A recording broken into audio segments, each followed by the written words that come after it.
ನಿಮ್ಮೆಲ್ಲರಿಗೂ ಕರ್ತನಾಗಿರುವಂತ ಯೇಸು ಕ್ರಿಸ್ತನ ಹೆಸರಿನಲ್ಲಿ ವಂದನೆಗಳನ್ನ ತಿಳಿಸುವಂತವನಾಗಿದ್ದೇನೆ ಮತ್ತು ನಮ್ಮ ಬಿಸನ್ಗಾಡು ಸಭೆಯ ಮೂಲಕವಾಗಿಯೂ ನಾವು ನಿಮ್ಮೆಲ್ಲರಿಗೆ ವಂದನೆಗಳನ್ನ ಸಲ್ಲಿಸ್ತೇವೆ. ಕೊಟ್ಟಂತಹ ಈ ಒಂದು ಆ, ಆ, ಆಸ್ಪದಕ್ಕಾಗಿ ದೇವರಿಗೆ ನಾನು ಸ್ತೋತ್ರವನ್ನು ಸಲ್ಲಿಸ್ತೇನೆ. ಇವತ್ತು ನಿಮ್ಮ ಸಭೆಯಲ್ಲಿ ಸ್ವಲ್ಪ ಹೊತ್ತು ದೇವರ ವಾಕ್ಯವನ್ನು ಹಂಚಿಕೊಳ್ಳಿಕ್ಕಾಗುವಂತೆ ಕರ್ತನು ಕೃಪೆಯನ್ನು ಕೊಟ್ಟಿದ್ದಾನೆ. ಆತನ ನಾಮಕ್ಕೆ ಸ್ತೋತ್ರವನ್ನ ಸಲ್ಲಿಸುವಂಥವರು ನಾನಾಗಿದ್ದೇನೆ. ಇವತ್ತು ನಾನು ಬಹಳ ಒಂದು ಕಷ್ಟಕರವಾದಂಥ ಒಂದು ವಿಷಯ ಅಥವಾ ಸ್ವಲ್ಪ ನಮ್ಮೆಲ್ಲರನ್ನು ಬಹಳವಾಗಿ ಎಚ್ಚರಿಸುವಂಥ ಮತ್ತು ಗದರಿಸುವಂಥ ಒಂದು ಸಭೆಯ ಕುರಿತಾಗಿ ನಮ್ಮ ಕರ್ತನು ತಿಳಿಸಿದಂಥ ವಿಷಯವನ್ನ ಈ ಬೆಳಗ್ಗೆ ನಿಮ್ಮ ಜೊತೆಯಲ್ಲಿ ಹಂಚಿಕೊಳ್ಳಿಕ್ಕೆ ನಾನು ಇಷ್ಟಪಡ್ತೇನೆ. ಅದು ಯಾವುದು ಅಂತ ಹೇಳುವಾಗ, ಪ್ರಕಟಣೆ ಪುಸ್ತಕದಲ್ಲಿ 4 ಅಧ್ಯಾಯಗಳಲ್ಲಿ ಬರೆಯಲ್ಪಟ್ಟಂಥ 7 ಸಭೆಗಳು, 7 ಸಭೆಗಳ ಕುರಿತಾಗಿ ನಾನು ಮಾತಾಡಕ್ಕೆ ಹೋಗೋದಿಲ್ಲ. ಆದರೆ ಸ್ವಲ್ಪ ಹಾಗೆ ನಾನು ಪರಿಚಯ ಮಾಡಿಕೊಂಡು ನಾನು ಮುಂದಕ್ಕೆ ಹೋಗ್ತೇನೆ. ಅದು ನಾವು ನೋಡುವಾಗ 7 ಸಭೆಗಳಲ್ಲಿ ಮೊದಲನೇದಾಗಿ ನಾವು ನೋಡುವಂಥದ್ದು ಯಾವುದಂದ್ರೆ ಎಫೆಸ ಸಭೆ. ಎಫೆಸ ಸಭೆ ಇದು ನಮ್ಮ ಸಭೆಯ ನಿಜವಾದಂಥ ಚಿತ್ರಣವನ್ನ ಇದು ತಿಳಿಸುವಂಥದ್ದಾಗಿರ್ತದೆ. ಯಾಕೆ ಅಂತ ಹೇಳುವಾಗ, ಎಫೆಸ ಸಭೆ ಬಹಳ ಕರ್ತನನ್ನು ಪ್ರೀತಿ ಮಾಡಿದಂಥ ಒಂದು ಸಭೆ, ಬಹಳವಾಗಿ ಪ್ರೀತಿ ಮಾಡಿದಂಥ ಒಂದು ಸಭೆ. ಆದರೆ ಕಟ್ಟ ಕಡೆಗೆ ಈ ಸಭೆಯ ಅಂತ್ಯ ನಾವು ನೋಡುವಾಗ ಬಹಳ ವ್ಯಸನಕರವಾದಂಥ ಒಂದು ಸಂಗತಿಯನ್ನ ನಾವು ನೋಡ್ತೇವೆ. ಅದೇನೆಂದ್ರೆ, ಈ ಸಭೆ ಕರ್ತನ ಮೇಲಣ ಪ್ರೀತಿಯಿಂದ ಜಾರಿ ಹೋಯಿತು. ಇದು ಬಹಳ ವ್ಯಸನಕರವಾದಂತಹ ಒಂದು ಸಂಗತಿ. ಆದರೆ ಇವತ್ತು ನಮ್ಮ ಸಭೆಗಳ ಚಿತ್ರಣವನ್ನ ಇದು ನಮಗೆ ತಿಳಿಸುವಂಥದ್ದು ಆಗಿರ್ತದೆ. ಎರಡನೇದಾಗಿ ಸ್ಫುರ್ಣ ಸಭೆ. ಸ್ಫುರ್ಣ ಸಭೆಯ ಕುರಿತಾಗಿ ನಾವು ನೋಡುವಾಗ, ಈ ಸ್ಫುರ್ಣ ಸಭೆ ಇದು ಕರ್ತನಾಗಿರುವಂತಹ ಯೇಸು ಕ್ರಿಸ್ತನಿಗೋಸ್ಕರವಾಗಿ ಬಹಳ ಹಿಂಸೆ, ಕಷ್ಟ, ನಷ್ಟವನ್ನು ಅನುಭವಿಸಿದಂಥ ಒಂದು ಸಭೆ ಇದು. ಇವತ್ತು ಸಭೆ ನಮಗೆ ಯಾವಾಗಲೂ ಸಭೆಗೆ ಬರುವಾಗ ನಾವು ಒಳ್ಳೆಯದನ್ನೇ ಇಷ್ಟಪಡ್ತೇವೆ. ನಮಗೆ ಯಾವುದು ಕಷ್ಟಗಳು ಬರಬಾರ್ದು ಅಂತ ನಾವು ಅಂದ್ಕೊಳ್ತೇವೆ. ಆದರೆ ಕಷ್ಟಗಳು ಬೇಡಪ್ಪ, ನಮಗೆ ಕಷ್ಟ ಮಾತ್ರ ಕೊಡಬೇಡ, ಏನು ಬೇಕಾದ್ರೂ ಕೊಡು, ಕಷ್ಟ ಮಾತ್ರ ಕೊಡಬೇಡ ಅಂತ ನಾವು ದೇವರಲ್ಲಿ ಪ್ರಾರ್ಥನೆ ಮಾಡ್ತೇವೆ. ಆದರೆ ಈ ಸ್ಫುರ್ಣ ಸಭೆ ಬಹಳ ಕಷ್ಟ, ಕಣ್ಣೀರು, ಇಕ್ಕಟ್ಟುಗಳು, ಪ್ರಯಾಸಗಳು ಅದನ್ನ ದಾಟಿ ಹೋದಂಥ ಸಭೆ ಇದು. ಇದನ್ನ ನಾವು ನೋಡ್ತೇವೆ. ಆಮೇಲೆ ಮೂರನೇದಾಗಿ ಪೆರ್ಗಮ ಸಭೆಯ ಕುರಿತಾಗಿ ನಾವು ಓದ್ತೇವೆ. ಈ ಪೆರ್ಗಮ ಸಭೆಯನ್ನು ನಾವು ನೋಡುವಾಗ ಇದು ಬಹಳ ಒಂದು ಏನಪ್ಪಾ ಅಂತ ಹೇಳುವಾಗ, ಲೋಕವನ್ನು ಪ್ರೀತಿ ಮಾಡಿದಂಥ ಒಂದು ಸಭೆ ಇದು. ಅಥವಾ ಇನ್ನೊಂದು ಮಾತಿನಲ್ಲಿ ಹೇಳುವುದಾದ್ರೆ, ಲೋಕದೊಟ್ಟಿಗೆ ಇಜ್ಜೋಡಾಗಿ ಹೋದಂತಹ ಒಂದು ಸಭೆ. ಇದು ನಮ್ಮನ್ನು ಬಹಳವಾಗಿ ಎಚ್ಚರಿಸುವಂತಹ ಒಂದು ಚಿತ್ರಣವನ್ನ ಇದರಲ್ಲಿ ನಾವು ನೋಡ್ತೇವೆ. ಪೆರ್ಗಮ ಸಭೆ, ಎಫೆಸ ಸಭೆ ನಾವು ಕುರಿತಾಗಿ ನಾವು ನೋಡುವಾಗ ಕರ್ತನನ್ನು ಪ್ರೀತಿ ಮಾಡಿತು. ಆದರೆ ಕಡೆಗೆ ಈ ಸಭೆ ಇಲ್ಲದೆ ಹೋಯಿತು. ಸಭೆ ಇಲ್ಲದೆ ಹೋಯಿತು. ಪೂರ್ಣ ಸಭೆ ನಾವು ನೋಡ್ತೇವೆ, ಬಹಳವಾಗಿ ಕಷ್ಟ, ಇಕ್ಕಟ್ಟುಗಳನ್ನು ದಾಟಿ ಹೋಯಿತು. ಆದರೆ ಈ ಸಭೆ ನಾಶವಾಗಲಿಲ್ಲ, ಅದು ಉಳಿಸಲ್ಪಡ್ತು. ಅದು ಇವತ್ತಿಗೂ ಕೂಡ, ಆ ಸಭೆ ಇವತ್ತು ಕೂಡ ಅದು ಒಂದು ಹೊಸ ಹೆಸರು ಅದಕ್ಕೆ ಕೊಡಲ್ಪಟ್ಟಿದೆ. ಇಜಮೀರ್ ಎಂಬಂತ ಒಂದು ಹೊಸ ಹೆಸರು ಅದಕ್ಕೆ ಕೊಡಲ್ಪಟ್ಟಿದೆ. ಅಲ್ಲಿ ಈ ಸಭೆ ಇವತ್ತು ಕೂಡ ದೇವರು ನಿಲ್ಲಿಸಿದ್ದಾನೆ. ಆಮೇಲೆ ಮೂರನೇದಾಗಿ ಪೆರ್ಗಮ ಸಭೆ. ಇದು ಲೋಕದೊಟ್ಟಿಗೆ ಇಜ್ಜೋಡಾಗಿ ವಿವಾಹ ಮಾಡಿಕೊಂಡಂತ ಒಂದು ಸಭೆ. ಲೋಕದ ಜೊತೆಯಲ್ಲಿ ವಿವಾಹವಾಗಿ ಹೋದಂತಹ ಸಭೆ. ಇದು ಬಹಳ ಕಠಿಣಕರವಾದಂತಹ ಒಂದು ಸಭೆಯ ವಿಷಯವಾಗಿ ಇದರಲ್ಲಿ ನಾವು ಓದ್ತೇವೆ. ಮ್ಯಾರಿಡ್ ವಿತ್ ಅನ್ ವರ್ಲ್ಡ್, ಇದು ಬಹಳ ಒಂದು ಸಭೆಯ ಅಧೋಗತಿ ಎಂಬುದಾಗಿ ಹೇಳಿದರೆ ಇದು ತಪ್ಪಾಗಲಾರದು. ಇವತ್ತು ನಾನು ಮಾತನಾಡಲಿಕ್ಕಿರುವಂತಹ ಸಭೆ ಅದು ಯಾವುದಂತ ಹೇಳುವಾಗ ದುವಥೈರ ಸಭೆ. ಅದಕ್ಕೆ ಇಂಗ್ಲಿಷ್ನಲ್ಲಿ ತೈತ್ರ ಎಂಬುದಾಗಿ ಹೆಸರು ಉಂಟು, ತೈತ್ರ ಸಭೆ. ಕನ್ನಡದಲ್ಲಿ ದುವಥೈರ ಸಭೆ ಎಂಬುದಾಗಿ ಇದು ಕರೆಯಲ್ಪಟ್ಟಿದೆ. ಈ ಸಭೆಯ ಕುರಿತಾಗಿ ಇವತ್ತು ನಾನು ಹಲವಾರು ಸತ್ಯಗಳನ್ನು ಕುರಿತು ನಿಮ್ಮೊಟ್ಟಿಗೆ ಹಂಚಿಕೊಳ್ಳಿಕ್ಕೆ ನಾನು ಇಷ್ಟಪಡ್ತೇನೆ. ನಾನು ಇಲ್ಲಿಗೆ ಬಂದಾಗ ಆಗಲೇ ಒಂದು 2 ಸಭೆಗಳ ಕುರಿತಾಗಿ ನಾನು ನಿಮ್ಮ ಜೊತೆಯಲ್ಲಿ ಹಂಚಿಕೊಂಡಿದ್ದೀನಿ. ಗೊತ್ತಿಲ್ಲ, ನೀವೆಲ್ಲ ಮರ್ತುಬಿಟ್ಟಿರೋಣ, ಗೊತ್ತಿಲ್ಲ ನನಗೆ. ಇವತ್ತು ದುವಥೈರ ಸಭೆ ಇದರ ಕುರಿತಾಗಿ ನಾನು ಹಂಚಿಕೊಳ್ಳಿಕ್ಕೆ ನಾನು ಇಷ್ಟಪಡ್ತೇನೆ. ಇದನ್ನ ನಾವು ಪ್ರಕಟಣೆ ಪುಸ್ತಕದಲ್ಲಿ ಇರುವಂಥ 2ನೇ ಅಧ್ಯಾಯ 18ನೇ ವಚನದಿಂದ ನಾವು ಇದನ್ನು ಓದ್ತೇವೆ. 18ನೇ ವಚನದಿಂದ 2ನೇ ಅಧ್ಯಾಯ 18ನೇ ವಚನ. ಯಾರು ಸ್ವಲ್ಪ ಗಟ್ಟಿಯಾಗಿ ಓದಿದ್ರೆ ಒಳ್ಳೆಯದು ಅಂತ ನನಗನ್ಸುತ್ತೆ. ಗಂಡಸರು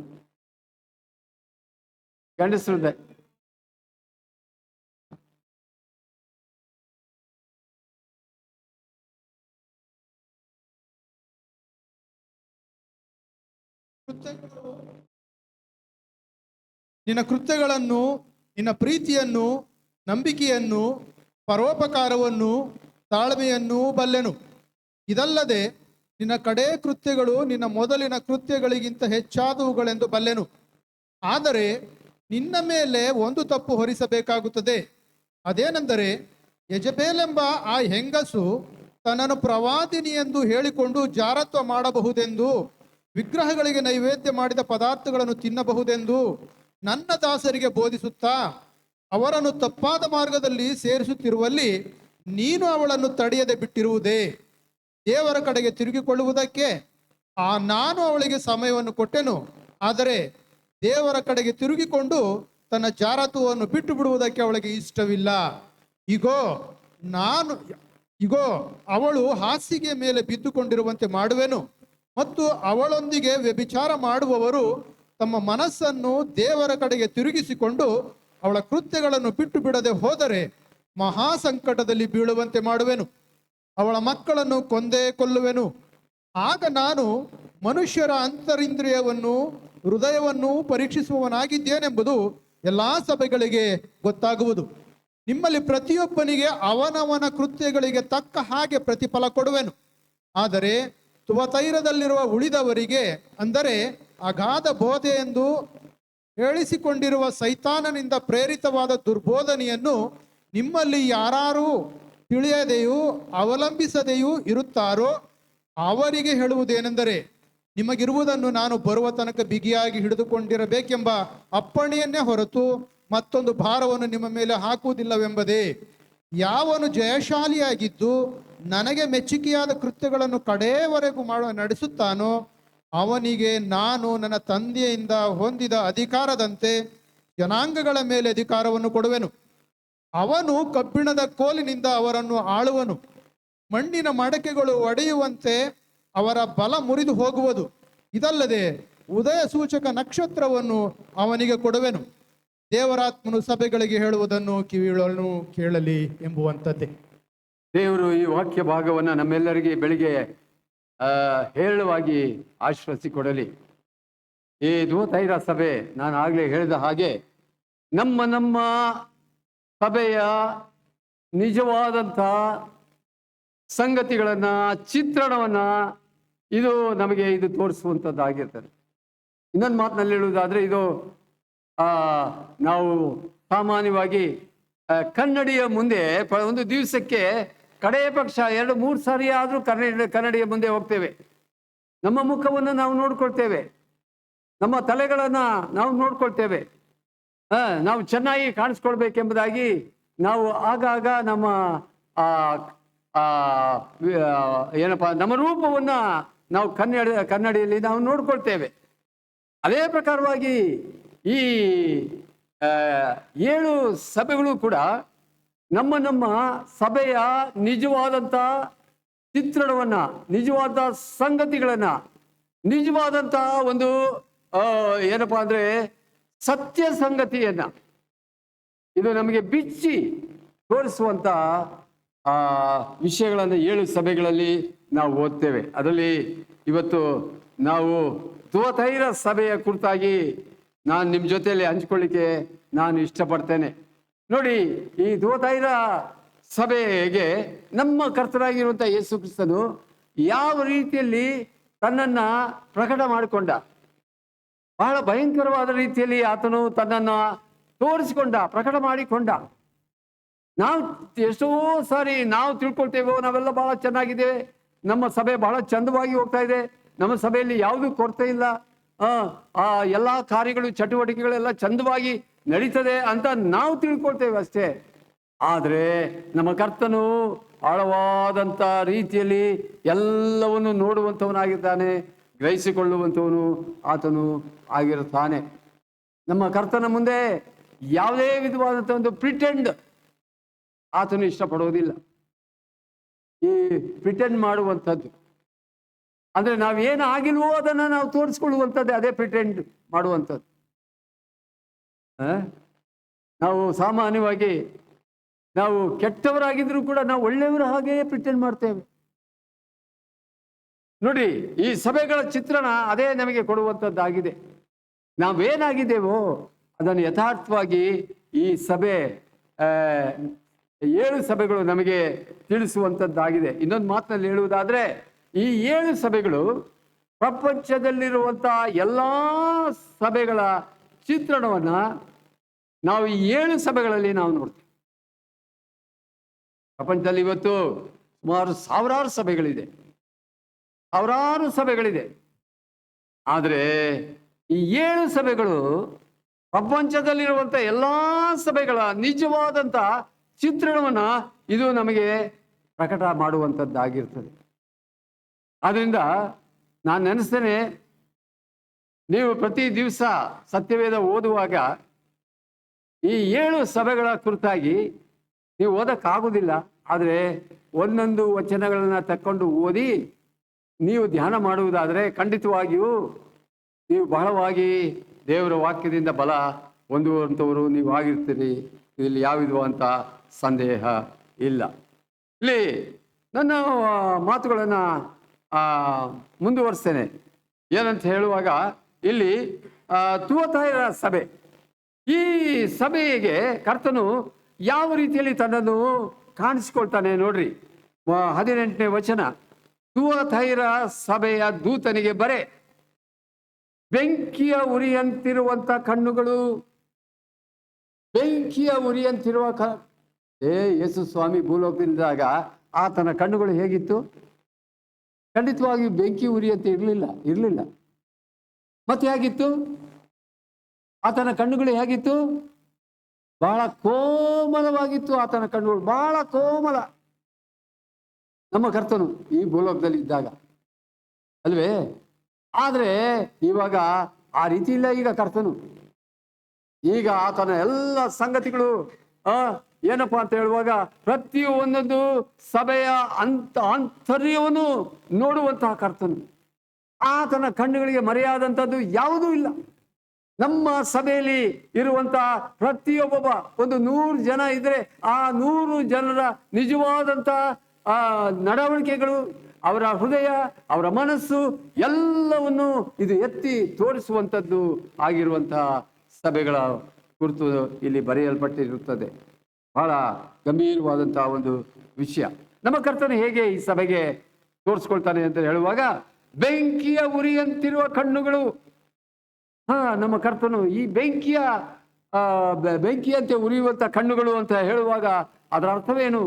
ಅದರ ಅರ್ಥವೇನೆಂದರೆ ಕರ್ತನು ಬಹಳ ತೀಕ್ಷ್ಣವುಳ್ಳವನಾಗಿದ್ದಾನೆ. ಸಭೆಯ ಕಾರ್ಯದ ವಿಷಯಗಳಲ್ಲಿ ಕರ್ತನು ಬಹಳ ತೀಕ್ಷ್ಣವುಳ್ಳವನಾಗಿದ್ದಾನೆ.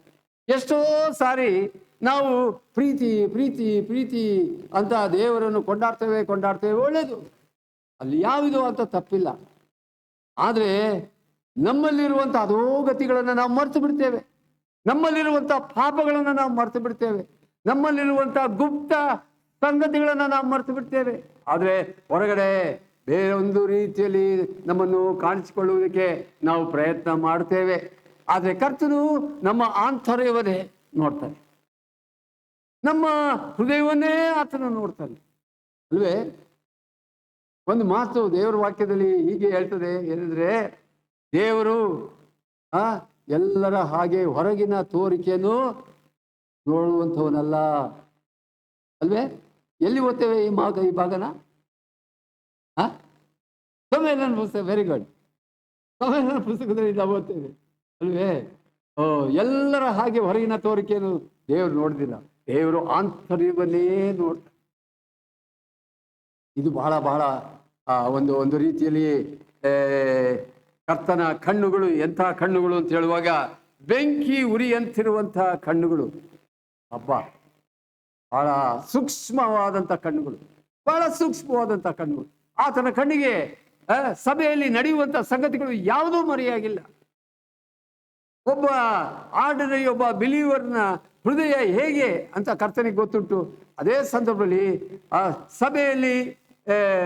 ಸಭೆಯ ಜವಾಬ್ದಾರಿಕೆಯನ್ನು ಹೊತ್ತಿರುವಂಥ ಒಬ್ಬ ಸಭಾ ಹಿರಿಯನ ನಿಜವಾದಂಥ ಜೀವಿತದ ಚಿತ್ರಣ ಏನಂತ ದೇವರಿಗೆ ಕರ್ತನಿಗೆ ಚೆನ್ನಾಗಿ ಗೊತ್ತು. ಸೊ ಕರ್ತನ ಮುಂದೆ ನಾವು ಯಾವಾಗಲೂ ಕಾಣಿಸಿಕೊಳ್ಳುವಾಗ ಯಥಾರ್ಥ ಹೃದಯದಿಂದ ನಾವು ಕಾಣಿಸಿಕೊಳ್ಳುವುದಾದರೆ ಅದು ಎಷ್ಟೋ ಒಳ್ಳೆಯದು. ಯಾಕೆಂದರೆ ಕರ್ತನು ಹೀಗೆ ಕಾಣಿಸ್ಕೊಳ್ತಾ ಇದ್ದಾನೆ, ಬೆಂಕಿಯ ಉರಿಯಂತಿರುವಂತಹ ಕಣ್ಣುಗಳು ಆತನವು. ಅಂದರೆ ಜಡ್ಜ್ ಮಾಡುವಂತಹ ಕಣ್ಣುಗಳು, ಎಲ್ಲರ ಆಂತರ್ಯವನ್ನು ನೋಡುವಂತಹ ಕಣ್ಣುಗಳು. ಆಮೇಲೆ ಮುಂದಕ್ಕೆ ನಾವು ಓದ್ತೇವೆ, ತಾಮ್ರದಂತಿರುವಂತಹ ಪಾದಗಳು. ತಾಮ್ರದಂತಿರುವಂತಹ ಪಾದಗಳು. ತಾಮ್ರ, ಈ ತಾಮ್ರ ಅಂತ ಹೇಳುವಾಗ ಇದು ಒಂದು ರೀತಿಯಲ್ಲಿ ಕಂಚು. ಈ ಕಂಚಿನ ಲೋಹದಿಂದ ಮಾಡಲ್ಪಟ್ಟಂತ ಪಾದಗಳು ಅಂತ ನಾವು ಹೇಳ್ಬೋದು. ಈ ಕಂಚು ಇದೆ ನೋಡ್ರಿ, ಇದು ಎಂಥದಪ್ಪ ಅಂತ ಹೇಳುವಾಗ ಇದು ತಾಮ್ರದಲ್ಲ. ತಾಮ್ರ ಅಂತ ಹೇಳುವಾಗ ಇದೊಂದು ಅಲಾಯ್ ಮೆಟೀರಿಯಲ್. ಇದು ಅಲಾಯ್, ಇಂಗ್ಲೀಷ್ನಲ್ಲಿ ಅಲಾಯ್ ಅಂತ ಹೇಳ್ತಾರೆ. ಟೆಕ್ನಿಕಲ್ ಸೈಡಲ್ಲಿ ನೀವು ಅದನ್ನು ಓದಿದ್ರೆ, ಫಿಸಿಕ್ಸ್ನಲ್ಲಿ ಓದಿದ್ರೆ ನಿಮಗೆ ಇದು ಗೊತ್ತಾಗ್ತದೆ. Alloy material. ಅಲಾಯ್ ಅಂತ ಹೇಳುವಾಗ 2-3 ಏನಪ್ಪ ಅಂದರೆ ಮೆಟೀರಿಯಲ್ ಕಂಬೈನ್ ಮಾಡಿ ಅದನ್ನು ಕರಗಿಸಿ ಒಂದು ಮೆಟೀರಿಯಲ್ ಮಾಡುವಂಥದ್ದು. ಈಗ ಈ ತಾಮ್ರ ಇಲ್ಲಿ ನಾವು ಓದ್ತೇವಲ್ಲ, ಇದು ಯಾವ ಮೆಟೀರಿಯಲ್ ಅಂತ ಹೇಳುವಾಗ ಇದು ಬಹಳ ಕಠಿಣವಾದಂಥ, ಬಹಳ ಗಟ್ಟಿಮುಟ್ಟಾದಂಥ, ಬೊಗ್ಗದ ಇದಕ್ಕೆ ಅಸಾಧ್ಯವಾದಂಥ ಒಂದು ಮೆಟೀರಿಯಲ್ ಇದು. ಅದಕ್ಕೆ ಇಲ್ಲಿ ನಮ್ಮ ಕರ್ತನ ಹೇಳ್ತಾನೆ, ನಮ್ಮ ಕರ್ತನ ಪಾದಗಳು ಎಂಥ ಪಾದಗಳು ಅಂತ ಹೇಳುವಾಗ ತಾಮ್ರದಂತಿರುವಂಥ ಪಾದಗಳು. ಈ ತಾಮ್ರದಂತಿರುವಂತಹ ಪಾದಗಳು ಅದು ಏನಪ್ಪ ಅಂದರೆ ಒಂದು ಅಲಾಯ್ ಮೆಟೀರಿಯಲ್ಲು, ಬಹಳ ಗಟ್ಟಿಮುಟ್ಟಾದದ್ದು. ಇದು ಒಡೆದು ಹೋಗುವುದಿಲ್ಲ. ಬೇರೆ ಮೆಟೀರಿಯಲ್ ಒಡೆದು ಹೋಗ್ತವೆ, ಇದು ಈ ಒಡೆದೇ ಹೋಗುವುದಿಲ್ಲ. ಬಹಳ ಗಟ್ಟಿಯಾದಂಥದ್ದು. ಇನ್ನೊಂದು ಮಾತಿನಲ್ಲಿ ಹೇಳುವುದಾದರೆ, ನಮ್ಮ ಕರ್ತನ ಪಾದಗಳು ಎಂಥ ಪಾದಗಳು ಅಂತ ಹೇಳುವಾಗ ಅದು ಇತರರನ್ನು ತುಳಿದು ಮುರಿದು ಹಾಕುವಂಥ ಪಾದಗಳು. ಅಂಥ ಪಾದಗಳು ನಮ್ಮ ಕರ್ತನು ಹೊಂದಿರುತ್ತಾನೆ. ಆದ್ದರಿಂದ ಕರ್ತನ ಮುಂದೆ ಯಾವುದೇ ವಿಧವಾದಂಥ ಈ ನಾಜೂಕಾಗಲಿ ಅಥವಾ ಒಂದು ಏನಪ್ಪ ಅಂದರೆ ಪ್ರಿಟೆಂಡ್ಗಳು ನಡೆಯುವುದಿಲ್ಲ. ಅದನ್ನು ಇಷ್ಟಪಡುವುದಿಲ್ಲ ಕರ್ತನು ಯಾವಾಗಲೂ ತನ್ನ ಜನರಲ್ಲಿ ಯಥಾರ್ಥವಾದಂಥ ಸಂಗತಿಯನ್ನೇ ಕಾಣುವುದಕ್ಕೆ ಇಷ್ಟಪಡ್ತಾನೆ. ಯಥಾರ್ಥವಾದಂಥದ್ದನ್ನು, ಆತನ ಮನಸ್ಸು ಯಥಾರ್ಥವಾಗಿರಬೇಕು, ಆತನ ಹೃದಯ ಯಥಾರ್ಥವಾಗಿರಬೇಕು, ಆತನ ನಡತೆಗಳು ಯಥಾರ್ಥವಾಗಿರಬೇಕು. ಅಂಥ ವ್ಯಕ್ತಿಗಳನ್ನು ಕರ್ತನು ಬಹಳವಾಗಿ ಆತನು ಎದುರು ನೋಡ್ತಾನೆ. ಬೆಂಕಿ ಉರಿಯಂತಿರುವಂಥ ಕಣ್ಣುಗಳು, ತಾಮ್ರದಂತಿರುವಂಥ ಪಾದಗಳು ಉಳ್ಳ ದೇವಕುಮಾರನು ಹೇಳುವುದೇನೆಂದರೆ, ಇವತ್ತು ನನ್ನ ಪ್ರಿಯ ಸಹೋದರ ಸಹೋದರಿ, ಕರ್ತನ ಮುಂದೆ ಯಾವುದೇ ವಿಧವಾದಂಥ ಈ ನಾಟಕೀಯವಾದಂಥ ಸಂಗತಿಗಳು ನಡೆಯುವುದಿಲ್ಲ. ಈ ನಾಟಕ ಅಂತ ಯಾವುದು ಏನಪ್ಪಾ ಅಂತ ಹೇಳುವಾಗ, ಯಾರು ಏನು ಆಗಿರುವುದಿಲ್ವೋ ಅದನ್ನೇ ತೋರಿಸುವಂಥದ್ದೇ ನಾಟಕ. ಅದನ್ನು ದೇವರು ಎಂದಿಗೂ ಮೆಚ್ಚುವುದಿಲ್ಲ. ಅದನ್ನು ಬಹಳವಾಗಿ ಹೇಸುವಂಥವನು ಆಗಿರ್ತಾನೆ. ಇಲ್ಲಿ ನಾವು ನೋಡುವಂತಹ ಸಂಗತಿ ಅದು ಏನಂತ ಹೇಳುವಾಗ, ಈ ಚೈತ್ರ ಸಭೆ ಅದು ಎಂಥ ಸಭೆ ಅಂತ ಹೇಳುವಾಗ, ಇಲ್ಲಿ ಈ ಸಭೆ ಕೆಲವಾರು ಒಳ್ಳೆಯ ನಡವಳಿಕೆ ಈ ಸಭೆಯಲ್ಲಿತ್ತು. ಎಲ್ಲ ಕೆಟ್ಟ ಸಂಗತಿಗಳು ಇರಲಿಲ್ಲ, ಕೆಲವಾರು ಒಳ್ಳೆಯ ಸಂಗತಿಗಳು ಈ ಸಭೆಯಲ್ಲಿತ್ತು. ಏನೇನು ಸಂಗತಿಗಳು ಇತ್ತು ನೋಡಿ, 19ನೇ ವರ್ಷದಲ್ಲಿ ಈ ಸಭೆಯಲ್ಲಿ ಪ್ರೀತಿ ಇತ್ತು, ಈ ಸಭೆಯಲ್ಲಿ ನಂಬಿಕೆ ಇತ್ತು, ಈ ಸಭೆಯಲ್ಲಿ ಪರೋಪಕಾರ ಇತ್ತು, ಈ ಸಭೆಯಲ್ಲಿ ತಾಳ್ಮೆ ಕೂಡ ಇತ್ತು. ಅದರಲ್ಲೂ ಏನು ಕಡಿಮೆ ಇರಲಿಲ್ಲ. ಆದರೂ ಕೂಡ ಇಲ್ಲಿ ಕರ್ತನು ಈ ಸಭೆಗೆ ತನ್ನನ್ನು ಬೆಂಕಿ ಉರಿಯಂತಿರುವಂಥ ಕಣ್ಣುಗಳು, ತಾಮ್ರದಂತಿರುವ ಪಾದಗಳನ್ನು ಹೊಂದಿರುವಂಥ ದೇವಕುಮಾರನು ಹೇಳುವುದೇನೆಂದರೆ ಎಂಬುದಾಗಿ ನಾವು ಹೇಳುವಾಗ ನಿಜವಾಗಿ ಇದನ್ನ ಸ್ವಲ್ಪ ಯೋಚನೆ ಮಾಡಿದ್ರೆ ನಮಗೆ ಬಹಳ ಭಯವಾಗ್ತದೆ. ಯಾಕೆಂದ್ರೆ ನಮ್ಮ ಕರ್ತನಾದ ಯೇಸು ಕ್ರಿಸ್ತನು ಆತನು ದೇವಕುಮಾರನು ಆಗಿದ್ದಾನೆ. ಮತ್ತು ಇಲ್ಲಿ ಆತನು ಯಾವುದೇ ವಿಧವಂತ ನಾಟಕೀಯವಾದಂಥ ಜೀವಿತವನ್ನು ಆತನು ಇಷ್ಟಪಡುವಂಥವನು ಅಲ್ಲ. ಆತನು ಯಥಾರ್ಥತೆಯನ್ನು ನೋಡುವಂಥವನಾಗಿದ್ದಾನೆ. ಯಥಾರ್ಥತೆ ಅದು ಮಾತುಗಳಾಗಿರ್ಬೋದು, ಹೃದಯವಾಗಿರ್ಬೋದು, ಮನಸ್ಸಾಗಿರ್ಬೋದು, ಏನೇ ಆಗಿರ್ಬೋದು, ಕರ್ತನಿಗೆ ಬೇಕಾದದ್ದು ಒಂದೇ ಒಂದು ಏನಪ್ಪ ಅಂದ್ರೆ ಯಥಾರ್ಥತೆ, ಪ್ರಾಂಪ್ಟ್ನೆಸ್. ಕರ್ತನು ಇದನ್ನು ಬಹಳವಾಗಿ ಇಷ್ಟಪಡ್ತಾನೆ. ಆದರೆ ನಾವೇನ್ ಮಾಡ್ತೇವೆ ಅಂದ್ರೆ, ನಾವೇನಾಗಿರುವುದಿಲ್ವೋ ಅದನ್ನೇ ನಾವು ಕರ್ತನ ಮುಂದೆ ತೋರಿಸ್ಕೊಳ್ತೇವೆ, ಸಭಾ ಜನರ ಮುಂದೆಯೂ ತೋರಿಸ್ಕೊಳ್ತೇವೆ ನಾವೇನಾಗಿರುವುದಿಲ್ವೋ. ಈಗ ಉದಾಹರಣೆ, ಇಲ್ಲಿ ನಾಟಕದಲ್ಲಿ ಏನ್ ಮಾಡ್ತಾರೆ ಅಂದ್ರೆ, ಕೆಲವರು ರಾಜಾದಿ ರಾಜನ ಆಗಿ ಬಂದು ಅಲ್ಲಿ ಕುಳಿತುಕೊಂಡು ಆ ರಾಜನ ಹಾಗೆ ಅವರು ಆಕ್ಟ್ ಮಾಡ್ತಾರೆ. ಬಟ್ ಅವರು ನಿಜವಾಗಿಯೂ ರಾಜನಲ್ಲ, ಅವನು ರಾಜನಲ್ಲ, ಅವನು ಯಾರೋ ಒಬ್ಬ ಕೀಳ್ಮಟ್ಟದಲ್ಲಿರುವಂಥ ಒಬ್ಬ ವ್ಯಕ್ತಿ. ಆದರೆ ಅವನ ಆ ಪಾತ್ರವನ್ನು ವಹಿಸಿದ್ದಾನೆ ಅಷ್ಟೇ. ಸಭೆಗಳಲ್ಲಿ ನನ್ನ ಪ್ರಿಯವಾದವರೇ, ಯಥಾರ್ಥತೆಯನ್ನು ದೇವರು ಕೇಳ್ತಾನೆ. ಯಥಾರ್ಥತೆಯನ್ನು ದೇವರು ಕೇಳುವಾಗ ನಾವು ಅದನ್ನ ಕೊಡಲೇಬೇಕಾಗಿದೆ. ಇಲ್ಲಿ ನಾವು ಓದ್ತೇವೆ ಏನಂತ ಹೇಳುವಾಗ, ಈ ಸಭೆ, ಈ ಚೈತ್ರ ಸಭೆ, ಕರ್ತನು ಹೇಳ್ತಾನೆ, ನಿನ್ನ ಪ್ರೀತಿ ಇತ್ತು, ಪ್ರೀತಿಯನ್ನು ಬಲ್ಲೆನು, ನಂಬಿಕೆ ಇತ್ತು, ನಂಬಿಕೆಯನ್ನು ಬಲ್ಲೆನು, ಪರೋಪಕಾರ ಮಾಡ್ತಾ ಇತ್ತು ಈ ಸಭೆ, ಅದನ್ನೂ ಬಲ್ಲೆನು, ಈ ಸಭೆಯಲ್ಲಿ ತಾಳ್ಮೆ ಕೂಡ ಇತ್ತು, ಅದನ್ನೂ ಬಲ್ಲೆನು ಎಂಬುದಾಗಿ ಕರ್ತನು ಹೇಳ್ತಾ ಇದ್ದಾನೆ. ಒಳ್ಳೆಯದು. ಆದರೆ ಈ ಸಭೆ ಯಾವುದೋ ಒಂದು ರೀತಿಯಲ್ಲಿ ಕರ್ತನಿಗೆ ವಿರೋಧವಂತ ಸ್ಥಿತಿಯಲ್ಲಿ ಈ ಸಭೆ ದಾಟಿ ಹೋಗ್ತಾ ಇದೆ. ಕಣ್ಣ ಮುಚ್ಚಾಲೆ ರೀತಿಯಲ್ಲಿ ಈ ಸಭೆ ಹೋಗ್ತಾ ಇದೆ. ತನ್ನ ನಿಜವಾದಂಥ ಚಿತ್ರವನ್ನು ತೋರಿಸ್ತಾ ಇಲ್ಲ, ಹೊರಗಡೆ ನಿಜವಾದ ಹೃದಯವನ್ನು ತೋರಿಸ್ತಾ ಇಲ್ಲ, ಬೇರೊಂದು ರೀತಿಯ ನಾಟಕವನ್ನ ಇದು ತೋರಿಸ್ತಾ ಇದೆ ಈ ಸಭೆ. ಇಲ್ಲಿ ಕರ್ತನು ಹೇಳ್ತಾ ಇದ್ದಾನೆ. ಆದ್ರಿಂದ ಈ ಸಭೆ ಹೇಳ್ತಾನೆ, ಆದ್ರೆ ನಿನ್ನ ಮೇಲೆ ಒಂದು ತಪ್ಪು ಹೊರಿಸಬೇಕಾಗ್ತದೆ. ನೋಡ್ರಿ, ಇಷ್ಟೆಲ್ಲ ಒಳ್ಳೆತನ ಇದ್ರೂ ಕೂಡ ನಿನ್ನ ಮೇಲೆ ನಾನು ತಪ್ಪು ಹೊರಿಸಬೇಕಾಗ್ತದೆ. ಅನೇಕ ತಪ್ಪುಗಳು ನಿನ್ನಲ್ಲಿದೆ, ಅನೇಕ ಹಿಂಜಾರಿಕೆಗಳು ನಿನ್ನಲ್ಲಿದೆ, ಅನೇಕ ವಿಧವಾದಂಥ ಏನಪ್ಪಾ ಅಂದ್ರೆ ನಾಟಕೀಯವಾದಂಥ ಲಕ್ಷಣಗಳು ನಿನ್ನಲ್ಲಿದೆ. ನಿನ್ನಲ್ಲಿ ಯಥಾರ್ಥತೆಯನ್ನು ನೀನು ಬಿಟ್ಬಿಟ್ಟಿದೀಯಾ ಎಂಬುದಾಗಿ ಕರ್ತನು ಈ ಸಭೆಗೆ ತಪ್ಪು ಹೊರಿಸುವಂಥವನು ಆಗಿರ್ತಾನೆ. ಆದ್ರೆ ನಿನ್ನ ಮೇಲೆ ಒಂದು ತಪ್ಪು ಹೊರಿಸಬೇಕಾಗ್ತದೆ. ಏನ್ ತಪ್ಪು ಅದು? ಬಹಳ ದೊಡ್ಡ ತಪ್ಪು. ಏನಂತ ಹೇಳುವಾಗ, ಈ ಸಭೆ ಏನಾಗಿದೆ ಅಂದ್ರೆ, ಇಜಬೇಲ್ ಎಂಬ ಆ ಹೆಂಗಸು ತನ್ನನ್ನು ಪ್ರವಾದಿನಿ ಎಂದು ಹೇಳಿಕೊಂಡು ಜಾರತ್ವ ಮಾಡಬಹುದೆಂದು ವಿಗ್ರಹಗಳಿಗೆ ನೈವೇದ್ಯ ಮಾಡಿದ ಪದಾರ್ಥಗಳನ್ನು ತಿನ್ನಬಹುದೆಂದು ನನ್ನ ದಾಸರಿಗೆ ಬೋಧಿಸುತ್ತಾ ಅವರೆಲ್ಲರನ್ನ ತಪ್ಪಾದ ಮಾರ್ಗದಲ್ಲಿ ಸೇರಿಸುತ್ತಿರುವಲ್ಲಿ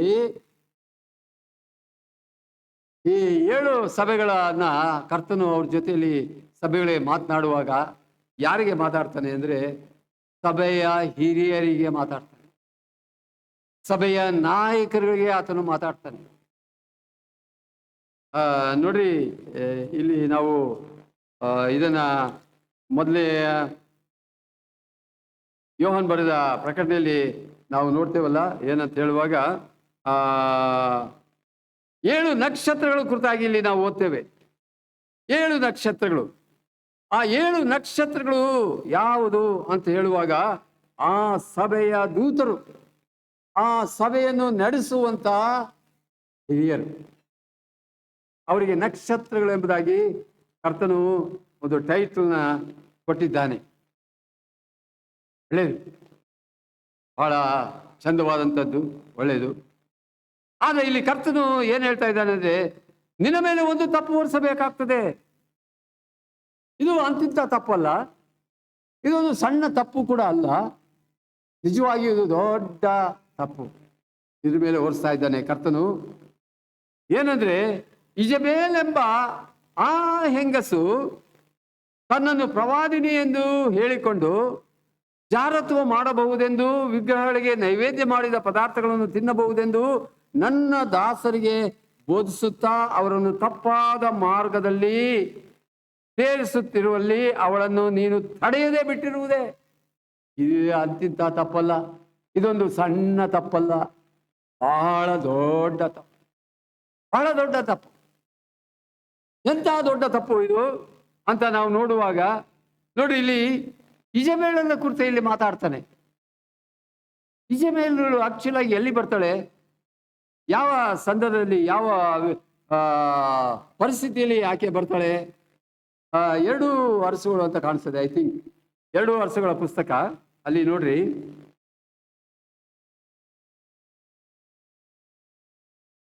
ಎರಡು ವರ್ಷಗಳ ಪುಸ್ತಕ. ಮತ್ತೆ ಅಲ್ಲಿ ನಾವು ನೋಡುವಂಥದ್ದು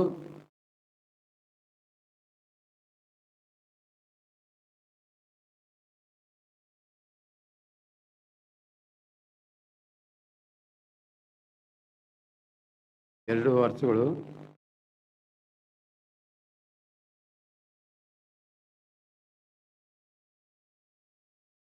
ಫಸ್ಟ್ ಕಿಂಗ್ಸ್ ಅಲ್ಲ, ಐ ಆಮ್ ಸಾರಿ,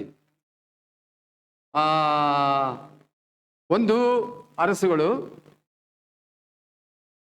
21. ಸ್ವಲ್ಪ ಓದಿ, ಒಂದು 2-3 ವಚನಗಳು ಓದಿ. ಅಲ್ಲಿ ಎಷ್ಟು ಅಧ್ಯಾಯ ಅದು? 20ನೇ ಅಧ್ಯಾಯ. ಓಕೆ, 19. ಓಕೆ, 21. ಓಕೆ, ಓದ್ರಿ ದಯಮಾಡಿ. 21 ಅಲ್ಲ ಬ್ರದರ್, 21, 11.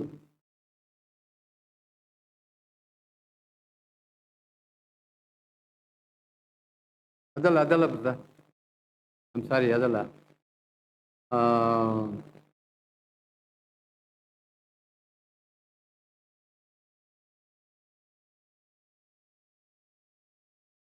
ಈಗ 2 ವರ್ಷಗಳು ಅಂತ ಕಾಣಿಸ್ತದೆ.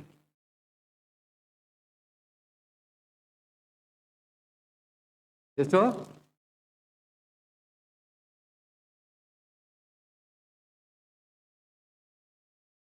16,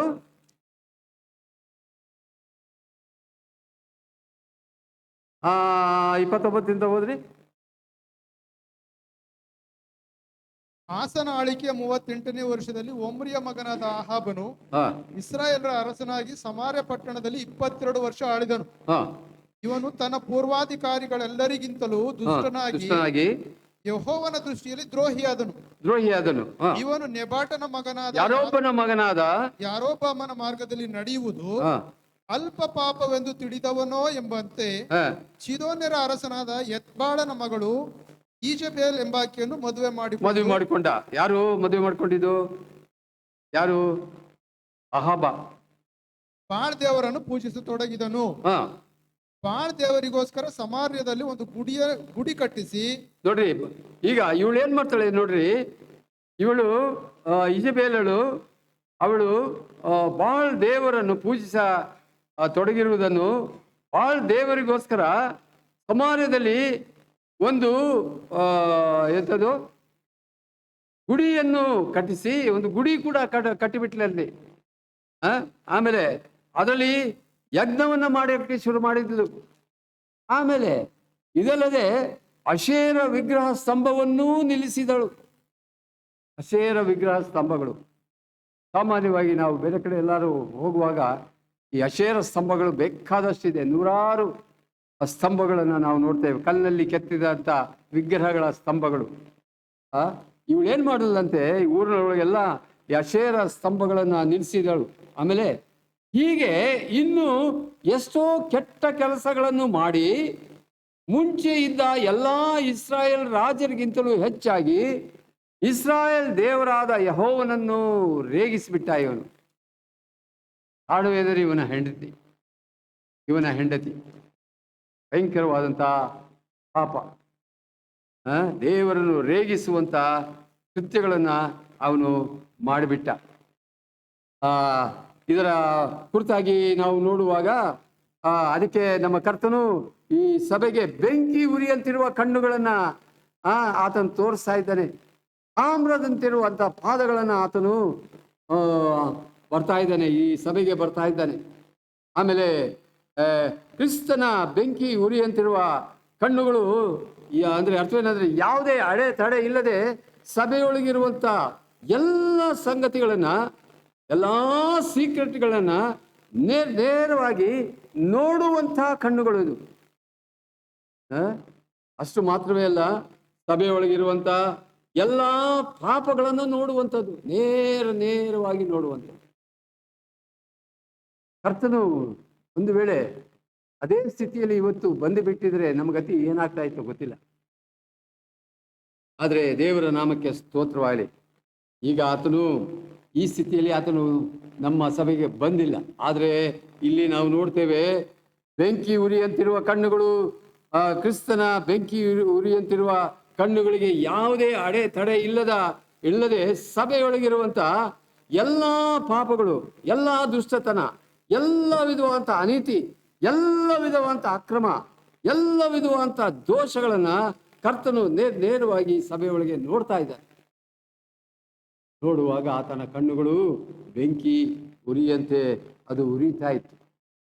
ಅಂದರೆ ಅರ್ಥವೇನೆಂದರೆ, ಕರ್ತನು ಯಾವ ಕ್ಷಣದಲ್ಲಿ ಆ ಸಭೆ ಮೇಲೆ ತನ್ನ ರೌದ್ರವನ್ನು ತೋರಿಸಿ ಆ ಸಭೆ ಮೇಲೆ ಏನಪ್ಪಾ ಅಂದರೆ ತನ್ನ ತೀರ್ಪನ್ನು, ಆ ನ್ಯಾಯ ತೀರ್ಪನ್ನು ಆತನ ತರ್ತನೋ ಗೊತ್ತಿಲ್ಲ.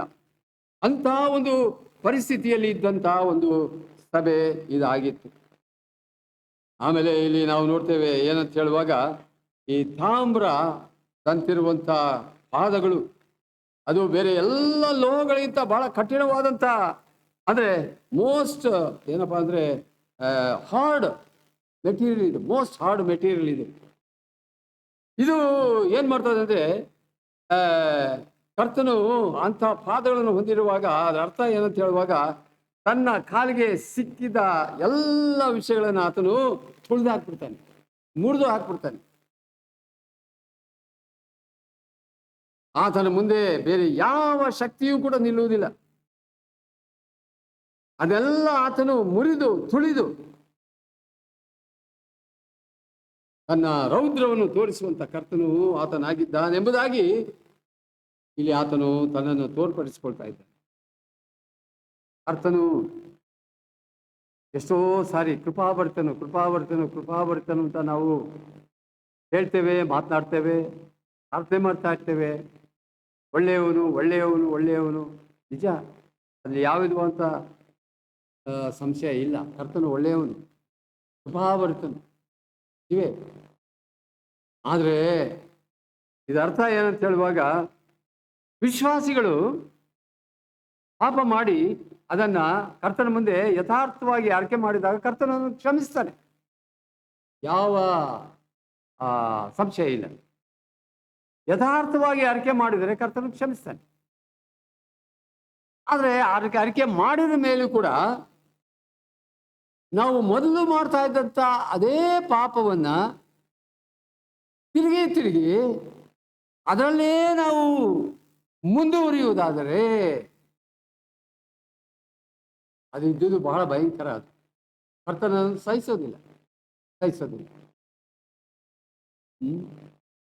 ಈಗ ನಾವು ಎಳೆ ಮಕ್ಕಳಿಗೆ, ಸಣ್ಣ ಮಕ್ಕಳಿಗೆ ನಾವು ಗದರಿಸ್ತೇವೆ, ಸಿಕ್ಸ್ತೇವೆ, ಸಣ್ಣ ಒಂದು ಕೋಲ್ ತಗೊಂಡು ಹೊಡ್ತೀನಿ ಅಂತ ನಾವು ಹೇಳ್ತೇವೆ, ಎಲ್ಲ ಮಾಡ್ತೇವೆ ಅಲ್ವೇ.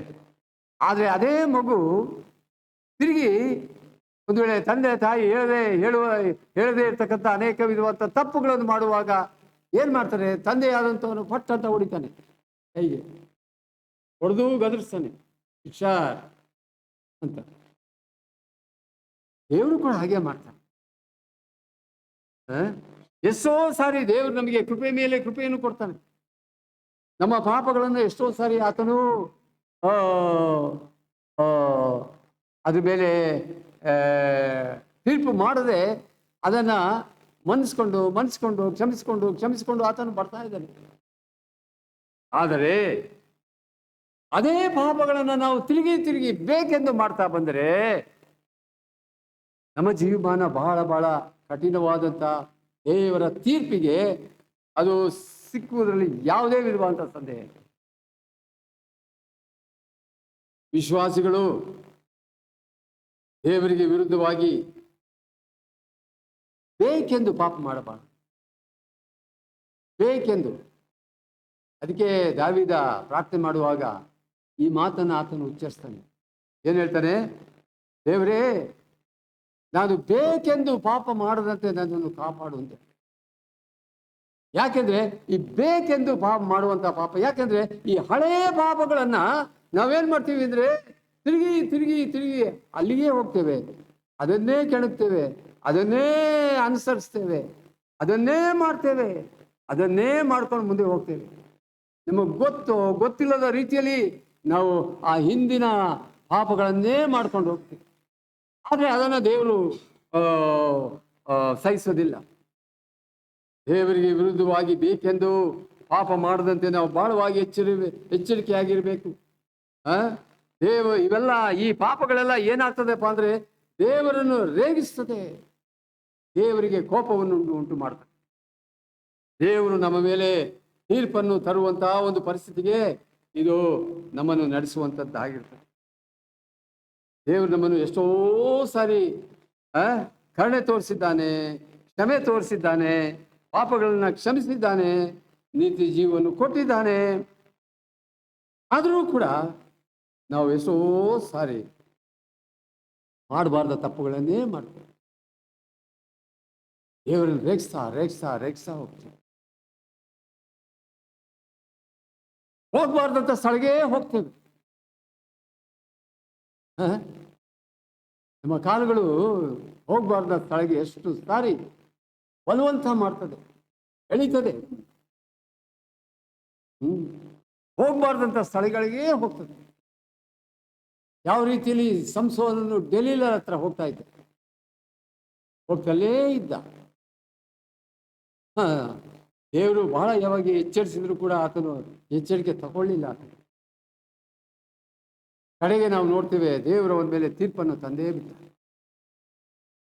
ಅವನ ಕಣ್ಣುಗಳನ್ನು ತೆಗೆಯುವಂತಹ ಸ್ಥಿತಿಗೆ ದೇವರು ತಂದು ಬಿಟ್ಟ. ಹೋಗ್ಬಾರ್ದಂಥ ಸ್ಥಳಕ್ಕೆ ನಾವು ಹೋಗ್ಬಾರ್ದು, ಮಾಡಬಾರ್ದಂಥ ಪಾಪಗಳನ್ನು ತಿರುಗಿ ಅದರ ರಿಪಿಟೇಷನ್ ಮಾಡಬಾರ್ದು.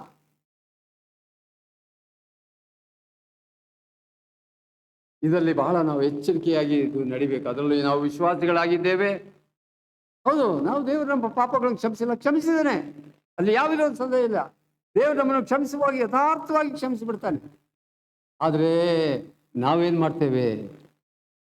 ತಿರುಗಿ ಹೋಗುವಂಥ ಸ್ಥಳಕ್ಕೆ ನಾವು ಹೋಗ್ತೇವೆ, ಮಾಡುವಂಥ ಪಾಪಗಳನ್ನೇ, ಅದೇ ಹಿಂದಿನ ಪಾಪಗಳು, ಅದೇ ಪಾಪಗಳನ್ನು ನಾವು ಮಾಡ್ತಾ ನಾವು ಎಲ್ಲರ ಕಣ್ತಪ್ಪಿಸ್ಕೊಂಡು ನಾವು ನಡೀತಲೇ ಹೋಗ್ತೇವೆ.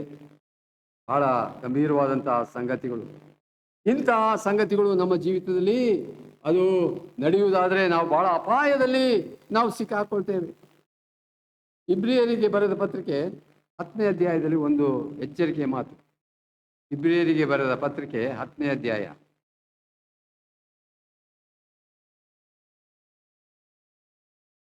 26ನೇ ವಚನದಿಂದ. ಯಾಕೆಂದರೆ ಸತ್ಯದ ಪರಿಜ್ಞಾನವನ್ನು ನಾವು ಹೊಂದಿದ ಮೇಲೆ ಬೇಕೆಂದು ಪಾಪ ಮಾಡಿದರೆ ಪಾಪ ಪರಿಹಾರಕ್ಕಾಗಿ ಇನ್ಯಾವ ಯಜ್ಞವೂ ಇರುವುದಿಲ್ಲ. ನೋಡಿದ್ರ, ಬೇಕೆಂದು ಮಾಡಿದನ್ನೇ ನಾವು ಪ್ರತಿದಿನ ಅದನ್ನೇ ಮಾಡ್ತಾ ಇದ್ರೆ ಅದಕ್ಕೆ ಬೇರೆ ಅದನ್ನು ಪರಿಹಾರಕ್ಕೆ ಬೇರೆ ಯಾವ ಯಜ್ಞವೂ ಇಲ್ಲ ಅಂತ ಇಲ್ಲಿ ಗ್ರಂಥಕರ್ತನು ಹೇಳ್ತಾನೆ.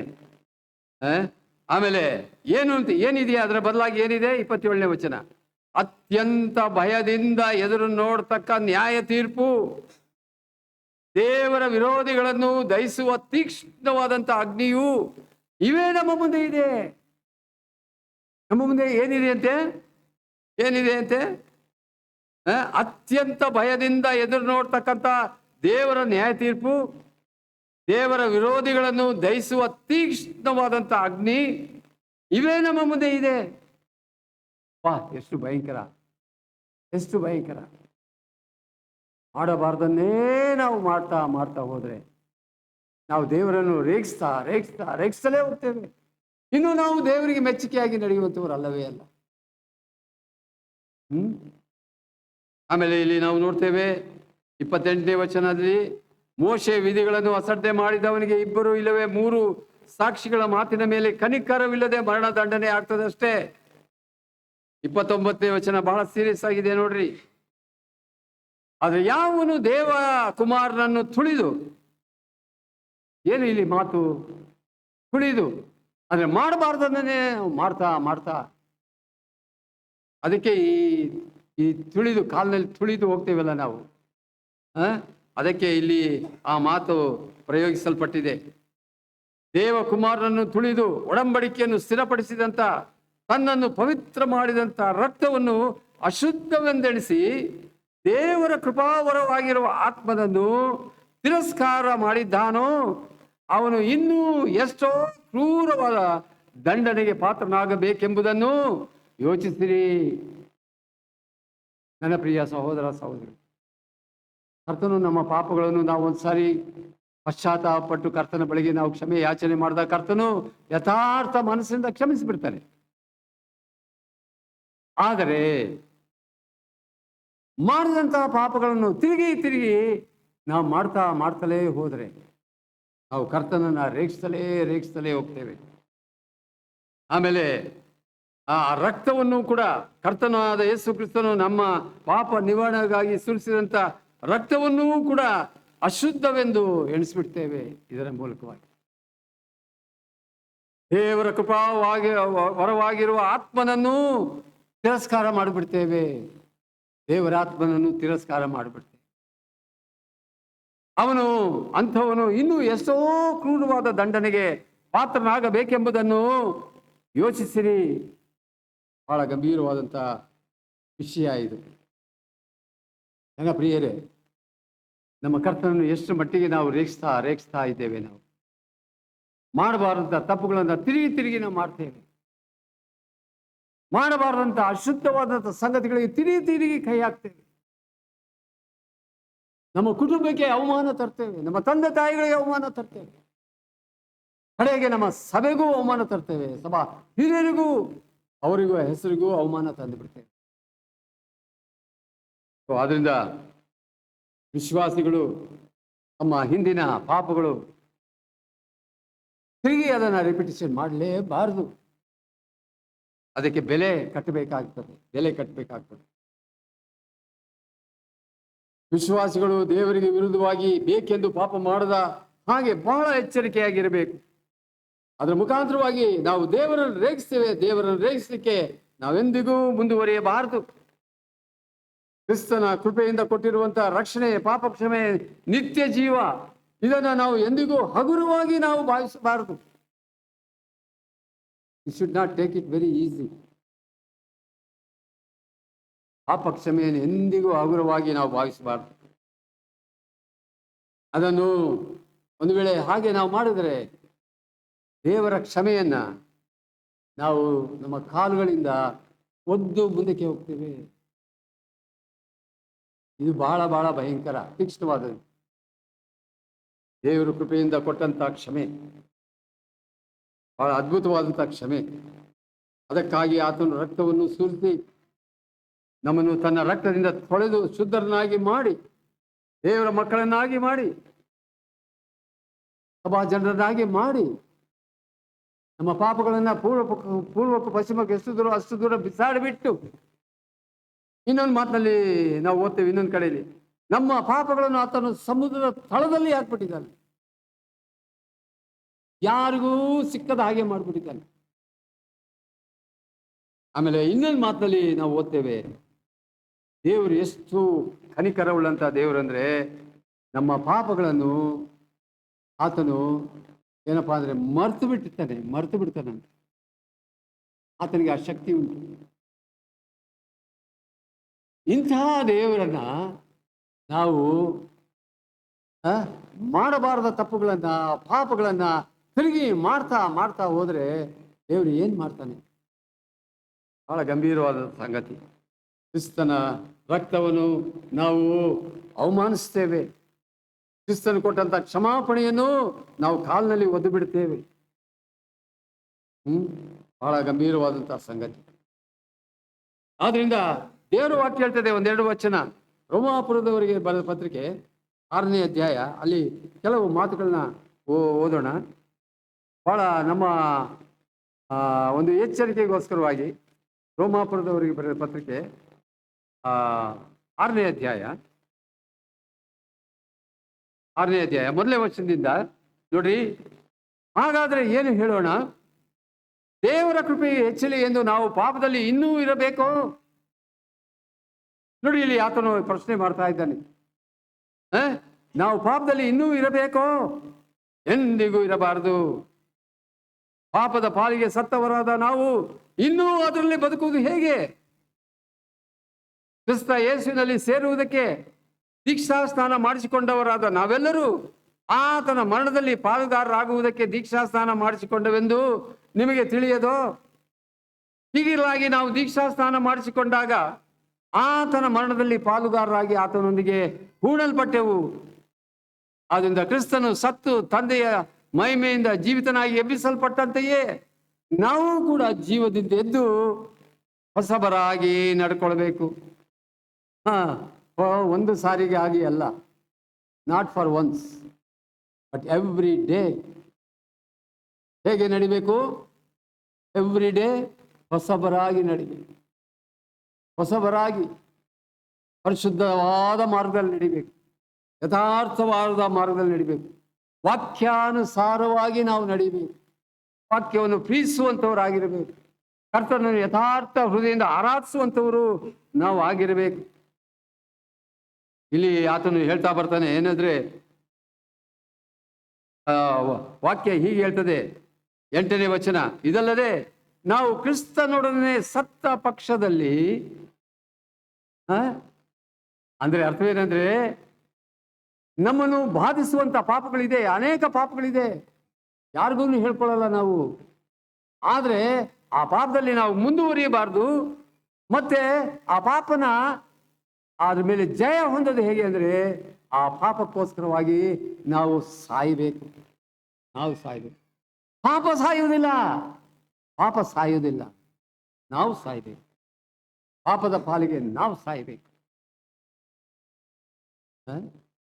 ಇಲ್ಲಿ ವಾಕ್ಯ ಹೇಳ್ತದೆ, ನಾವು ಕ್ರಿಸ್ತನೊಡನೆ ಸತ್ತ ಪಕ್ಷದಲ್ಲಿ ಆತನೊಡನೆ ಜೀವಿಸುವೆಂಬುದನ್ನು ನಂಬುತ್ತೇವೆ.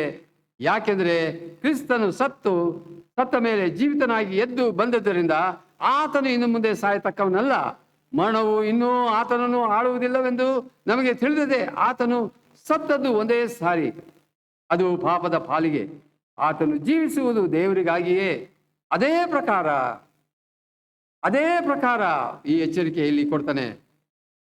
ನೀವು ಸಹ ನಿಮ್ಮನ್ನು ಕ್ರಿಸ್ತ ಯೇಸುವಿನ ಐಕ್ಯದಿಂದ ಪಾಪದ ಪಾಲಿಗೆ ಸತ್ತವರು, ದೇವರಿಗಾಗಿ ಜೀವಿಸುವವರು ಎಂದು ಎಣಿಸಿಕೊಳ್ಳಿರಿ. ನಿಮ್ಮನ್ನು ಎಣಿಸಿಕೊಳ್ಳಿರಿ. ಪ್ರಿಯರೇ, ಇವತ್ತು ನಮ್ಮ ಆದ್ಯ ಕರ್ತವ್ಯ ಇದೆ. ನಮ್ಮನ್ನು ಪ್ರತಿ ದಿವಸ ಏನಂತ ಎಣಿಸ್ಕೊಳ್ಬೇಕು? ಪಾಪದ ಪಾಲಿಗೆ ಸತ್ತವರು, ಕ್ರಿಸ್ತನಿಗಾಗಿ ಜೀವಿಸುವಂತ. ಹಾಗೆಯೇ ನಮ್ಮನ್ನು ಎಣಿಸಿಕೊಂಡು ನಾವು ಈ ಲೋಕದಲ್ಲಿ ನಾವು ಜೀವಿಸಬೇಕಾಗಿದೆ. ಪ್ರಿಯರೇ, ಪಾಪದಲ್ಲಿ ಒಬ್ಬ ವಿಶ್ವಾಸಿ ಪಾಪದಲ್ಲಿ ಬಿದ್ದರೆ ಅದಕ್ಕೆ ಕಾರಣವೇನು ಗೊತ್ತಾ? ಆ ಪಾಪವನ್ನು ಅವನು ಇನ್ನೂ ಪ್ರೀತಿ ಮಾಡ್ತಾನೆ. ಅವನಿನ್ನೂ ಪ್ರೀತಿ ಮಾಡೋದ್ರಿಂದ ಆ ಪಾಪದಲ್ಲಿ ತಿರುಗಿ ಬೀಳ್ತಾನೆ. ಬಹಳ ಎಚ್ಚರಿಕೆ ತೆಗೆದುಕೊಳ್ಳೋಣ. ಬಹಳ ಗಂಭೀರವಾದ ಸಂಗತಿ. ದೇವರಿಗೆ ವಿರುದ್ಧವಾಗಿ, ಸಭೆಗೆ ವಿರುದ್ಧವಾಗಿ, ಸಭಾ ಹಿರಿಯರಿಗೆ ವಿರುದ್ಧವಾಗಿ ನಾವು ತಿರುಗಿ ಪಾಪ ಮಾಡದೆ ದೇವರನ್ನು ರೇಗಿಸಬಾರದು. ದೇವರು ಕೊಟ್ಟಿರ್ತಕ್ಕಂಥ ರಕ್ಷಣೆಯನ್ನು ನಾವು ಕಾಪಾಡಿಕೊಳ್ಬೇಕಾಗಿದೆ. ದೇವರು ಕೊಟ್ಟಿರುವಂಥ ರಕ್ಷಣೆ ನಮಗೆ ಶ್ರೇಷ್ಠವಾದದ್ದು, ಅಮೂಲ್ಯವಾದದ್ದು. ಅದಕ್ಕೆ ಕರ್ತನು ರಕ್ತವನ್ನು ಸುರಿಸಿದ್ದಾನೆ. ನಮ್ಮ ಪಾಪಗಳನ್ನು ಆತನು ನಮ್ಮಿಂದ ತೆಗೆದು ಹಾಕಿಬಿಟ್ಟಿದ್ದಾನೆ. ನಾನು ಆಗ್ಲೇ ಹೇಳ್ತಾ ಬಂದೆ, ಎಷ್ಟರ ಮಟ್ಟಿಗೆ ನಮ್ಮ ಪಾಪವನ್ನು ಕ್ಷಮಿಸಿದ್ದಾನೆ ಅಂದರೆ ತನ್ನ ನೆನಪಿನಿಂದ ಆತನು ತೆಗೆದುಬಿಟ್ಟಿದ್ದಾನೆ. ಒಂದು ವೇಳೆ ನಮ್ಮ ವಿರುದ್ಧವಾಗಿ ಯಾರಾದರೂ ತಪ್ಪು ಮಾಡಿಬಿಟ್ರೆ, ನಮ್ಮನ್ನು ರೇಗಿಸಿದ್ರೆ, ನಮ್ಮನ್ನು ಬೈದ್ರೆ ಅಥವಾ ನಮ್ಮನ್ನು ಹೊಡೆದ್ರೆ, ಅದೇ ಮನುಷ್ಯ ತಿರುಗಿ 1 ತಿಂಗಳಾದ ಮೇಲೆ ದಿಢೀರಂತ ನಮಗೆ ಕಾಣಿಸ್ಕೊಂಡ್ರೆ, ಅದೇ ವ್ಯಕ್ತಿ ಕಾಣಿಸ್ಕೊಂಡ್ರೆ ನಮ್ಮ ರಿಯಾಕ್ಷನ್ ಹೇಗಿರ್ತದೆ? ಅವನು ಮಾಡಿದಂತೆಲ್ಲ ವಿರೋಧ ದಿಢೀರಂತ ಒಂದೇ ಕ್ಷಣದಲ್ಲಿ ನಮ್ಮ ನೆನಪಿಗೆ ಬಂದ್ಬಿಡ್ತದೆ. ಅವನು ನೋಡಿದ್ರೆ ಅಲ್ಲಿ ಕಡಿತೇವೆ ನಾವು. ನನಗೆ ಹಿಂಗೆ ಮಾಡ್ದ, ಹಿಂಗಂದ, ಹಿಂಗೆ ಬೈದ. ಆದರೆ ಈ ಕ್ಷಮಾಪಣೆ ಎಲ್ಲ ಸಂಗತಿಗಳನ್ನ ಮರೆತು ಬಿಡ್ತದಂತೆ, ನೆನಪಿನಿಂದಲೇ ತೆಗೆದುಹಾಕ್ಬಿಡ್ತದಂತೆ. ಇವತ್ತು ನಾವು ಅದನ್ನು ಹೇಗೆ ಪ್ರಾಕ್ಟೀಸ್ ಮಾಡ್ಬೋದು? ನೆನಪಿನಿಂದಲೇ ತೆಗೆದುಹಾಕ್ಬೇಕಾದ್ರೆ ಹೇಗೆ ಸಾಧ್ಯ? ಇದು ಹೇಗೆ ಸಾಧ್ಯ ಅಂದರೆ ಒಂದೇ ಒಂದು ಮಾರ್ಗ, ಪಾಪಗಳಿಗಾಗಿ ನಾವು ಸಾಯಬೇಕು. ಅದೊಂದೇ ಮಾರ್ಗ. ನಾವು ಸತ್ತರೆ ಇನ್ನು ಕ್ರಿಸ್ತನಿಗಾಗಿ ನಾವು ಜೀವಿಸುವಂಥದ್ದು ಬಹಳ ಅತಿ ಅವಶ್ಯಕವಾಗಿದೆ. ಪ್ರಿಯರೇ, ಆದ್ದರಿಂದ ಇವತ್ತು ನನ್ನ ಮಾತುಗಳನ್ನು ನಾನು ಮುಗಿಸ್ತೇನೆ. ಅದೇನೆಂದರೆ, ದೇವರ ವಾಕ್ಯದಲ್ಲಿ ಈಗ ತಾನೇ ನಾವು ಓದುತ್ತಾ ಬಂದ ಪ್ರಕಾರವಾಗಿ ಈ ಥುವತೈರ ಸಭೆ ಇದು ಲೋಕದ ಪಾಪಗಳ ಜೊತೆಯಲ್ಲಿ ಇದು ಬೆರೆತು ಹೋದಂಥ ಒಂದು ಸಭೆ ಇದು. ಮತ್ತೆ ಈ ಸಭೆ ಪದೇ ತಿರುಗಿ ಅದೇ ಪಾಪಗಳಲ್ಲಿ ಮುಂದುವರಿದಂತಹ ಒಂದು ಸಭೆ. ಅದಕ್ಕೆ ಕರ್ತನು ಹೇಳ್ತಾನೆ, ಏನಂತ ಹೇಳ್ತಾನೆ? ಬೆಂಕಿ ಉರಿಯಂತಿರುವ ಕಣ್ಣುಗಳು, ತಾಮ್ರದ ಪಾದಗಳುಳ್ಳಂತಹ ಕರ್ತನು ಹೇಳುವುದೇನೆಂದರೆ ಎಂಬುದಾಗಿ ನಾವು ನೋಡುವಂಥವರಾಗಿರ್ತೇವೆ. ಒಂದು ವೇಳೆ ನನ್ನ ಪ್ರಿಯವಾದವರೇ, ಇವತ್ತು ನಮ್ಮ ಕರ್ತನು ಆ ಸ್ಥಿತಿಯಲ್ಲಿ ಇಲ್ಲ ಅಂತ ನಾನು ನಂಬಿಸ್ತೇನೆ. ಯಾಕೆಂದರೆ ನಮ್ಮ ಪಾಪಗಳು ಕ್ಷಮಿಸಲ್ಪಟ್ಟಿದೆ. ನಮ್ಮ ಪಾಪಗಳು ಪೂರ್ವಕ್ಕೂ ಪಶ್ಚಿಮಕ್ಕೂ ಎಷ್ಟು ದೂರ ಅಷ್ಟು ದೂರ ನಮ್ಮಿಂದ ತೆಗೆದು ಹಾಕ್ತಿದೆ. ನನ್ನ ನೆನಪಿನಿಂದ ತೆಗೆದು ಹಾಕ್ತಿದೆ. ದೇವರ ನಾಮಕ್ಕೆ ಸ್ತೋತ್ರವಾಗಲಿ. ನನ್ನ ಹೆಸರು ಇದು ಐ ಥಿಂಕ್ ಇನ್ನು ಸ್ವಲ್ಪ ವಿಷಯಗಳು ಉಂಟು, ಅದನ್ನು ಆಮೇಲೆ ಇದನ್ನು ನಾನು ಮುಂದುವರಿಸ್ತೇನೆ. ಪಾಪದ ವಿಷಯದಲ್ಲಿ let us not play with our since. ನಮ್ಮ ಪಾಪದ ವಿಷಯದಲ್ಲಿ ನಾವೆಂದಿಗೂ ಆಟವಾಡದೇ ಇರೋಣ. ಬಹಳ ಗಂಭೀರವಾದಂಥ ಸಂಗತಿಗಳು. ಕರ್ತನು ನಮ್ಮನ್ನು ಕ್ಷಮಿಸಿದ್ದಾನೆ. ಆ ಕ್ಷಮಾಪಣೆಗೆ ತಕ್ಕ ಹಾಗೆ ನಾವು ಜೀವಿಸಲಿಕ್ಕೆ ಪ್ರಯತ್ನ ಮಾಡೋಣ. ಈ ಲೋಕದಲ್ಲಿ ನಾವು ಪರಿಶುದ್ಧರಾಗಿ ಜೀವಿಸಲಿಕ್ಕೆ ಆಗುವಂತೆ ದೇವರು ನಮಗೆ ವಿಶೇಷವಾದ ಕೃಪೆ ಮೇಲೆ ಕೃಪೆಯನ್ನು ನಮ್ಮೆಲ್ಲರಿಗೆ ಕೊಡಲಿ. ದೇವರು ವಾಕ್ಯ ಭಾಗವನ್ನು ನಮ್ಮೆಲ್ಲರಿಗೆ ಆಶೀರ್ವದಿಸಿ ಕೊಡಲಿ. ಆಮೇಲೆ